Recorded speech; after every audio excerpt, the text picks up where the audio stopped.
Nunca debí haber firmado ese contrato. Lo digo ahora, con cada palabra resonando como un eco hueco en el rincón más oscuro de mi mente, donde la cordura se mezcla con los gritos apagados de lo que vi y de lo que soy ahora. Mi nombre es Marcos, y esta es la historia de cómo perdí más que el sueño en el turno nocturno de la morgue del Hospital San Clemente. Perdí mi alma, o lo poco que quedaba de ella. Todo comenzó como comienzan las tragedias silenciosas, con una decisión tomada bajo el peso de la desesperación. Me acababan de despedir de mi trabajo en una empresa de seguridad privada. El recorte fue brutal y nadie hizo preguntas. El alquiler estaba vencido, la nevera vacía y las llamadas de los cobradores se acumulaban como moscas en una herida abierta. Fue entonces cuando vi el aviso, pegado en una de esas tablillas de corcho del centro comunitario. Se necesita vigilante nocturno, Hospital San Clemente. Pago semanal. No se requiere experiencia previa. Trabajo solitario. Discreción y compromiso indispensables. La palabra solitario me llamó la atención. Siempre he sido alguien que prefiere el silencio, la rutina. Pensé que cuidar un hospital por las noches sería tedioso, pero fácil. Nadie me advirtió que hay silencios que se alimentan de ti, que hay soledad que no te deja solo. Cuando llegué a la entrevista, fue casi ceremonial. Me recibió un hombre alto, enjuto, de rostro huesudo y voz apenas audible. Se presentó como el doctor Álvarez, pero jamás lo volví a ver después de esa noche. Revisó mis papeles con rapidez y sin mostrar mayor interés en mis referencias o mi experiencia. Me miró a los ojos por varios segundos, demasiados, y luego dijo: «El hospital necesita vigilantes comprometidos, gente que no se deje llevar por las apariencias». Sin entender del todo a qué se refería, asentí. Firmé el contrato esa misma noche, con una pluma que olía a óxido y un papel que parecía haber pasado por un incendio. El contrato tenía una cláusula peculiar al final. No nos responsabilizamos por experiencias sensoriales extraordinarias durante el turno nocturno. Pensé que era una broma de mal gusto. ¡Qué idiota fui! Me asignaron al ala más antigua del hospital, la morgue. Un sótano que parecía haber sido construido mucho antes que el resto del edificio, con techos bajos, tuberías oxidadas que crujían como huesos torcidos, y un hedor que nunca desaparecía, por más cloro o formol que usaran. El encargado del turno diurno, Rojas, fue quien me recibió. Un hombre de unos 50 años, mirada hundida y voz apagada. Sus movimientos eran mecánicos, como si llevara siglos repitiendo los mismos gestos. «Aquí tienes las llaves», dijo mientras me las entregaba. «No las pierdas. Algunas puertas no quieren cerrarse si no se hace bien». También me dio una linterna antigua, pesada, de esas que parecen más una reliquia de guerra que una herramienta moderna. Por último, me entregó un trozo de papel arrugado, amarillento, con 3 instrucciones escritas en tinta corrida. 1. Bajo ninguna circunstancia permita que la luz roja del pasillo central se extinga. Su parpadeo constante es el único respiro entre este mundo y el siguiente. 2. Si tu nombre resuena en la quietud de la noche, ignóralo. Es el viento gimiendo entre las grietas. Prestarle atención es invitar a la oscuridad a conocerte. Por el amor de Dios y de todo lo sagrado, nunca, jamás, intentes abrir el cajón número 13. Hay horrores que deben permanecer sellados. Quise reír. Pensé que era parte del folclore del lugar. Leyendas para asustar a los nuevos. Pero Rojas no sonrió. De hecho, cuando leyó el número 13, su rostro palideció visiblemente. Antes de marcharse, me miró por última vez y murmuró: «Si te das cuenta que ya no estás solo, probablemente ya sea tarde». Y se fue, dejándome con un manojo de llaves que tintineaban con cada temblor de mi mano. Una linterna cuya luz parecía temer adentrarse demasiado en las sombras, y un presentimiento que se instaló en mi pecho como un tumor. Las primeras noches transcurrieron con una calma antinatural, como si el mismísimo tiempo se negara a avanzar entre aquellas paredes. Los minutos parecían horas, y las horas siglos. A diferencia de lo que imaginaba, no había movimiento alguno en el hospital durante la noche. Nadie entraba ni salía. Los ascensores permanecían apagados. Ni siquiera los limpiadores se aventuraban al sótano. Mi único acompañante era el zumbido persistente de los refrigeradores, ese murmullo gélido que se metía por los oídos y se instalaba en los huesos. Recorría los pasillos en silencio, marcando cada punto de control con la llave asignada. La linterna iluminaba fragmentos de una realidad suspendida, camillas vacías, charolas metálicas con instrumentos quirúrgicos abandonados, lámparas colgantes que oscilaban aunque no había brisa alguna. En el pasillo central, donde colgaba la infame luz roja, el aire era distinto, más denso, casi viscoso. La lámpara parpadeaba con un ritmo irregular, como si imitara una respiración entrecortada. A veces creía que se apagaba por fracciones de segundo y mi corazón se detenía con ella. Pero siempre volvía. Siempre. Hasta que no lo hizo más. Pero antes de eso, hubo otras señales. La tercera noche escuché pasos. No los míos.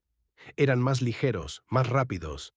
Me encontraba en la sala de autopsias, revisando que todo estuviera cerrado, cuando un eco me hizo girar. Provenía del pasillo de almacenamiento, donde se ubicaban los cajones. Caminé con cautela, la linterna temblando en mi mano, cada paso resonando como una sentencia. No había nadie, pero uno de los cajones, el número 9, tenía la manija levemente desplazada. No abierta, pero no completamente cerrada. Lo empujé con el pie, con cuidado, y encajó con un sonido seco. Intenté convencerme de que simplemente no lo habían cerrado bien. Que era solo eso. La cuarta noche encontré huellas. Eran pequeñas, más que las de un adulto, pero con una forma anormal, como si los dedos fueran más largos o las plantas más estrechas. Eran marcas húmedas que se desvanecían a los pocos segundos, como si nunca hubieran estado allí. Comencé a llevar un pequeño cuaderno donde anotaba cada cosa extraña. Ruido en la sala de mantenimiento, día 4. Reloj de pared detenido a las 3:13 de la mañana, día 5. Voz lejana en el baño de los empleados, día 6. Una de las últimas entradas decía, día 7. Luz roja parpadeó 3 veces. Luego se apagó durante 7 segundos. Algo se movía entre los cajones. Lo vi de reojo. No me atreví a mirar de frente. Fue esa noche, la séptima, cuando todo cambió. Había hecho mi ronda habitual. Los puntos estaban marcados. La morgue parecía tranquila. Pero la quietud tenía un peso nuevo. Era una calma que contenía algo más, como el silencio en el que se oculta un grito. Estaba por servirme café en la sala de descanso cuando escuché el golpe. No uno leve, no un crujido. Un golpe seco, como un puñetazo contra metal hueco. Se repitió. 2 veces más. Venía del fondo, del área de almacenamiento, del cajón número 13. Recordé las instrucciones de Rojas. Sentí un escalofrío recorrer mi columna. No estaba preparado. Nadie puede estarlo. Agarré la linterna, aunque mis manos temblaban.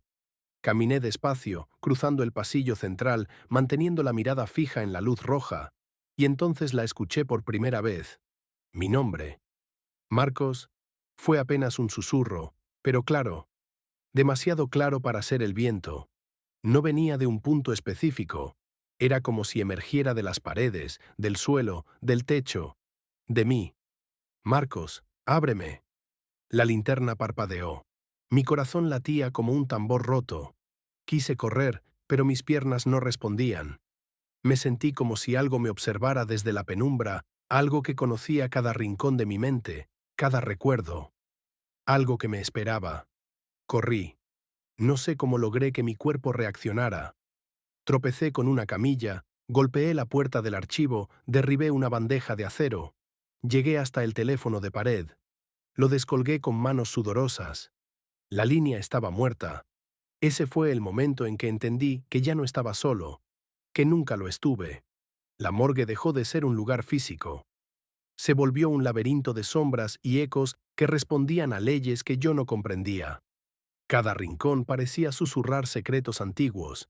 Cada objeto, desde un bisturí olvidado hasta una sábana ensangrentada, tenía una historia que yo no quería conocer. Pero me la contaban igual, en sueños. Las noches siguientes fueron un infierno insomne.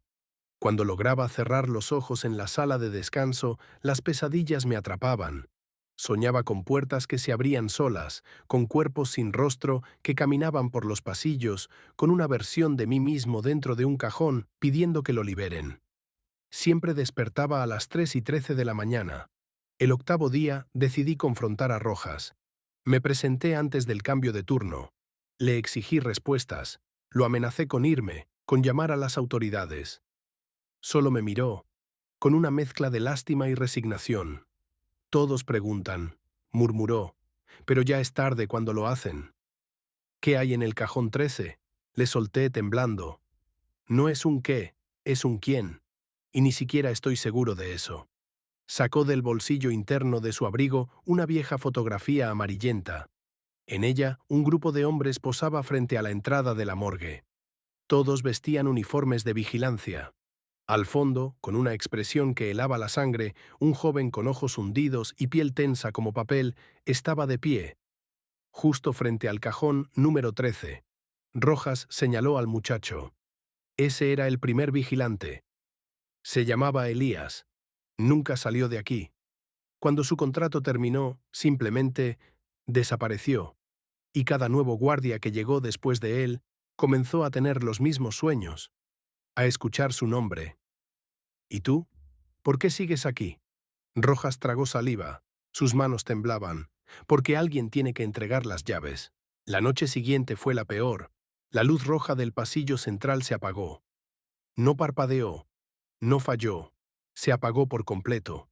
Sentí un vacío imposible, como si el mundo se hubiera detenido.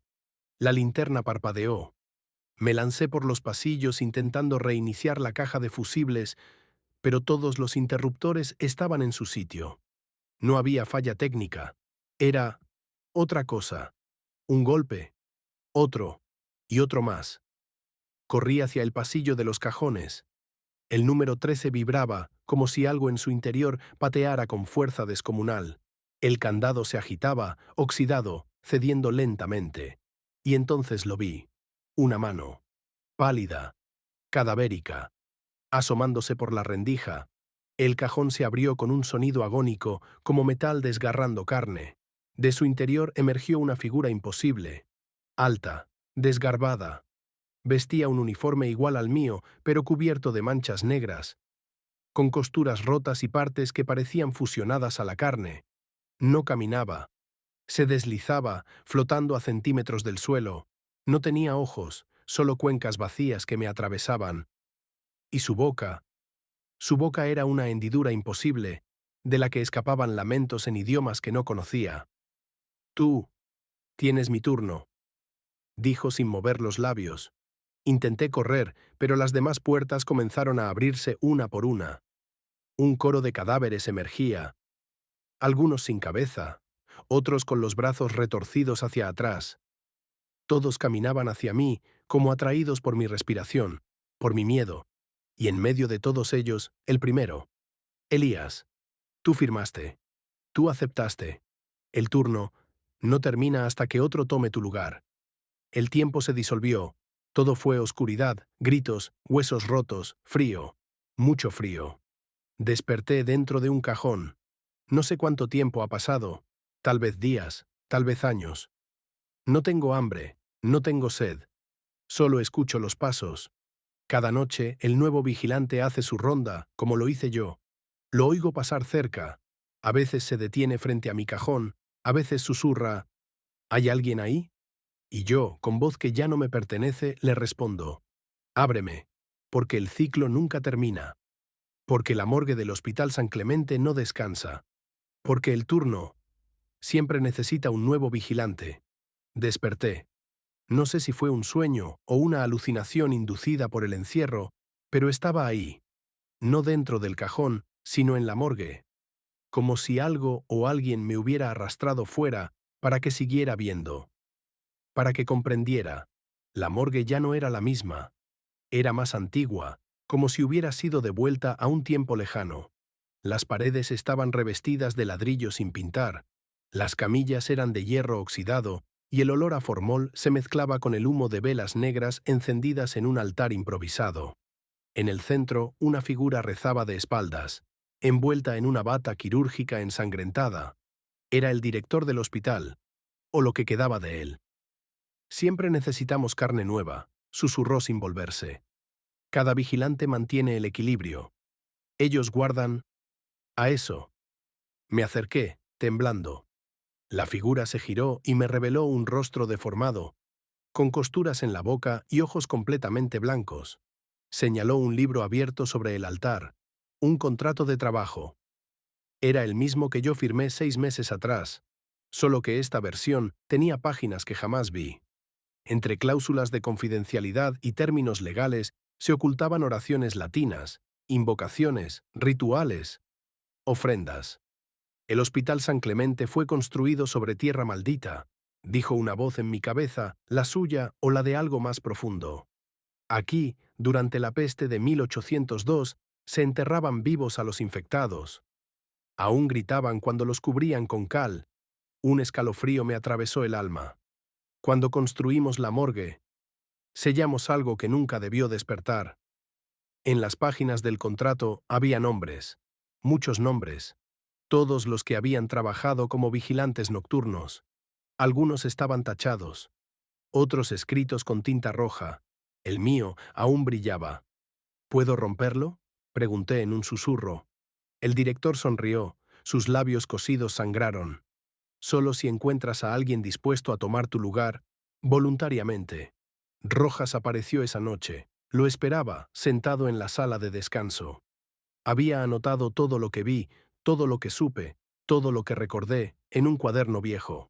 «¿Sabías todo esto?», le dije. «Y aún así, me dejaste firmar». «Yo no te obligué», respondió, apagando un cigarro sobre el borde de la silla. «Cada quien firma su condena». Lo miré a los ojos, estaban vacíos, no de alma, sino de esperanza. «¿Tú también firmaste?». «Yo soy el contrato». No supe qué quiso decir, solo sé que esa noche los pasos regresaron. El cajón 13 volvió a abrirse. Pero no era yo quien estaba adentro, era Elías. Ya no era una sombra sin forma, era él, su rostro, sus lágrimas, su voz. No quería quedarme, lloraba. Solo quería trabajar unos meses, pagar mis deudas, volver a casa. Intenté acercarme, quise tocarlo, pero el frío, ese maldito frío, me lo impidió. Elías se deshizo en humo, dejando solo un uniforme antiguo y un crucifijo ennegrecido sobre el suelo. Tomé la decisión final en mi última noche. Rompí el crucifijo, quemé el uniforme, bajé hasta la sala de calderas, donde según los planos antiguos había un pasadizo bloqueado. Lo abrí a martillazos. Detrás encontré una sala circular, de piedra negra, con símbolos grabados en el suelo y velas apagadas. En el centro, una tumba sin nombre, el corazón del mal, el verdadero origen del cajón 13. Encendí las velas, abrí el cuaderno, recité cada palabra escrita en sangre, cada conjuro, cada negación, cada grito de los muertos. El edificio tembló, los cuerpos en la morgue gritaron, el aire se volvió una nube densa de ceniza, y cuando todo terminó, me desperté en casa. La luz del sol atravesaba las cortinas. El sonido de una radio vieja anunciaba el clima. Estaba en mi cama, con el uniforme en el perchero, limpio, sin una mancha. Reí, lloré, me derrumbé, pero al darme vuelta en la cama, lo vi. Sobre la mesa de noche estaba el cuaderno, y dentro, una hoja nueva. Contrato de guardias nocturnos, Hospital San Clemente firmado, Tomás Rodríguez turno activo, iniciado. No era mi nombre, había comenzado de nuevo. Ahora entiendo. Uno no escapa del hospital, solo cambia de rol. Yo ya no soy el vigilante. Soy la historia, el aviso, la voz en los sueños de los que vienen después. Y cuando la luz roja parpadea, cuando el cajón número 13 vuelve a temblar, mi voz susurra,